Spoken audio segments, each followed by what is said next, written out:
ආයිබෝවන් මම තමයි වෙනස් රසක් YouTube නාලිකාව. අද මම හදන්න බලාපොරොත්තු වෙන්නේ 3-5 එකක්. එහෙනම් වීඩියෝ එක පටන් ගන්න කලින් මාව subscribe කරලා තියාගන්න. අද මම 3-5 එකක් හදන්න යන්නේ කොත්තමල්ලි ග්‍රෑම් 250යි. මම කොත්තමල්ලි ග්‍රෑම් 250ක් කරන් තියෙනවා. ඒ වගේම කොත්තමල්ලි ග්‍රෑම් 250ට සුදුරු ග්‍රෑම් 100ක් කරන් තියෙනවා. සුදුරු ග්‍රෑම් 100යි මාදුරු ග්‍රෑම් 75ක් කරන් තියෙනවා. කළුතුරු ග්‍රෑම් 25යි. මේ ඔක්කොටම මුං ඇට ග්‍රෑම් 25ක් කරන් තියෙනවා. අබ ග්‍රෑම් 15යි. පොල් ග්‍රෑම් 50ක් කරන් තියෙනවා. රතු කැකුළු හාල් වලින් ග්‍රෑම් 50ක් කරන් තියෙනවා. උඳු ග්‍රෑම් 25යි. ගම්මිරිස් ග්‍රෑම් 25ක් කරන් තියෙනවා. කඩල පරිප්පු ග්‍රෑම් 50ක් කරන් තියෙනවා.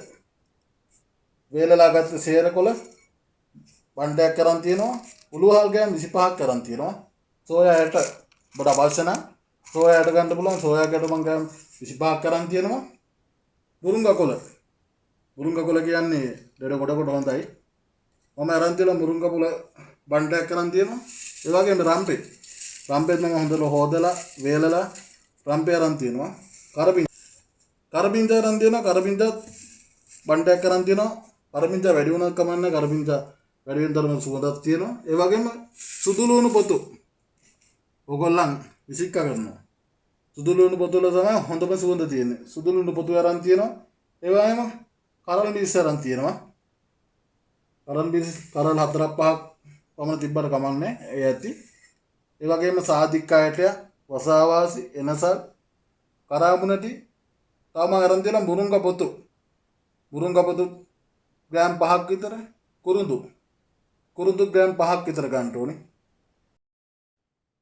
ඒ වගේම අනිවාර්යෙන් කහ වේලිච්ච කහ කෑලි තිබ්බත් හොඳයි. කහ ග්‍රෑම් 5ක් ගන්න ඕනේ.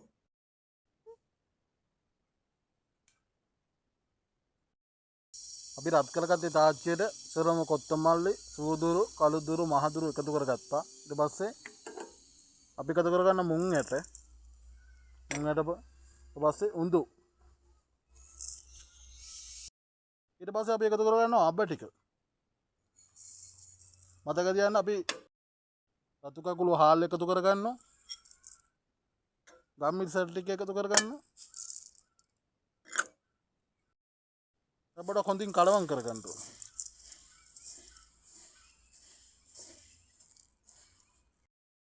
මට ගින්දරේ කලවම් කරන ගමන් කඩලා පරිප්පු ටිකත් එකතු කරගන්න.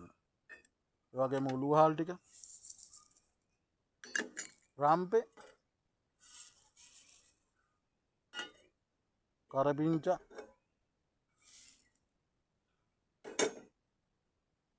වේලගත්ත සේරකොළ, මුරුංගා කොළ. මතක තියාගන්න මේ මමගේ ගත්තව ඔක්කොම දවස් 3කට කලින් තමයි මම මහන්සි වෙන්නේ. දවස් 3කට කලින් ඉඳන් මේක හොදලා දවස් 3ක් විතර හොඳට වේල ගන්න ඕනේ. වේලලා තමයි මම මේ ඔක්කොම අරන් තියෙන්නේ.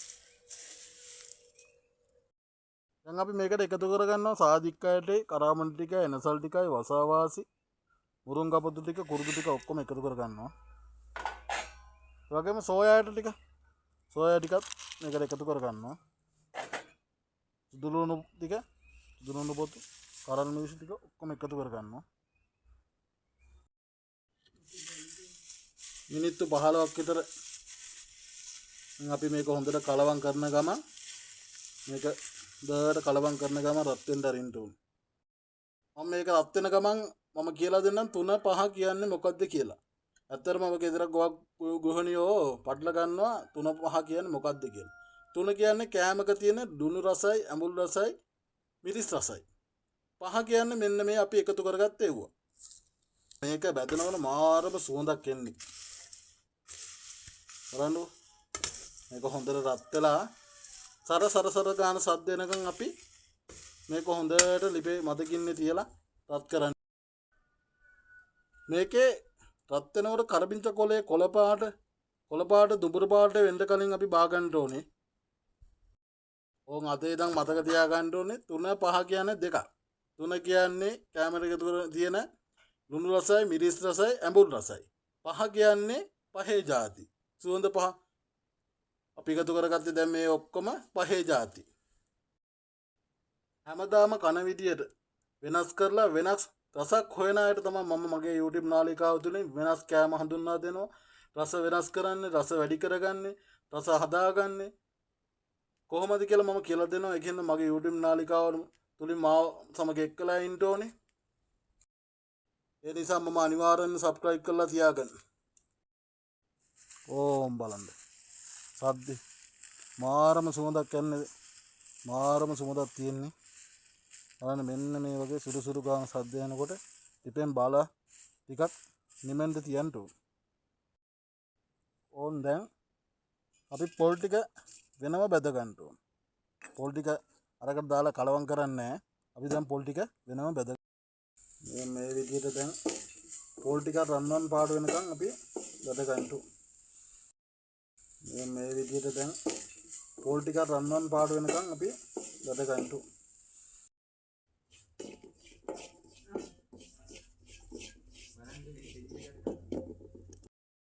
මේක නිවුණාට පස්සේ එකතු කර ගන්නවා කහකුරු ටික. දැන් අපි එකතු කර ගන්නවා බැදගත්තේ පොල් ටික. දැන් හොඳට ඔක්කොම කලවම් කර ගන්න ඕනේ. ඇත්තටම 3-5 කියන්නේ මෙන්න මේකට. ගෙවල් වල මේ කරපිංචයි සූදුරු ටිකකුයි එකතු කරලා අඹරන එක නෙවෙයි. ඇත්තටම 3-5 පහේ જાති කියන්නේ මෙන්න මේකට. මෙන්න මේකට තමයි කියන්නේ. ගෙවල් වල 3-5 හදනවා කියලා ඕන් කොත්තමල්ලි ටිකක් ගෙනල්ලා සූදුරු ටිකක් ගෙනල්ලා කරපිංච ටිකක් ගෙනල්ලා ඔක්කොම දාලා අඹරයි. ඒ වුණාට හොඳම දැන් මේක කලවම් කරලා ඉවරලා දැන් අපි යමු මේක අඹර ගන්න. හොඳෙන් අපි රත් කරගත්ත පහේ જાති ටික බෙන්ඩර් කප් එකකට දාලා මේක හොඳට වහගන්න. හොඳට මේ 3-5 හදලා අඹර ගන්න ඕන. කඩේ නම් ගෙනියන්න බෑ. කඩේට ගියපුවාම ඕගොල්ලන් 3-5 කිලෝ එකක් අරන් ගියොත් ගෙදරට ගේන්න වෙන්නේ 3-5 750යි. 250ම කඩේ තියලා ඉන්න ඕනේ. ඒකින්ද ගෙදර පුළුවන් ගෙදරදී වංගෙඩි දාලා කොටා ගන්න පුළුවන්. මිරිස් ගායේ අඹර ගන්න පුළුවන්. බෙන්ඩරේ අඹර ගන්න පුළුවන්. ඒ විදිහට ගෙදරදී අඹර ගත්තොත් තමයි මේකේ ගොඩක් ඉතුරුවක් කරගන්න පුළුවන්.